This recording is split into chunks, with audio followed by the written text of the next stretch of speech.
Dal Sile al Canal Grande, qual è l'emozione? Tantissima, città d'acque.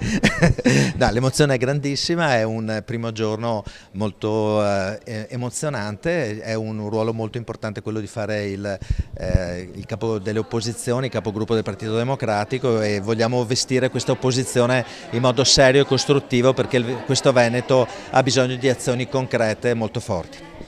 Cosa hai lasciato a Treviso e cosa speri di trovare qui?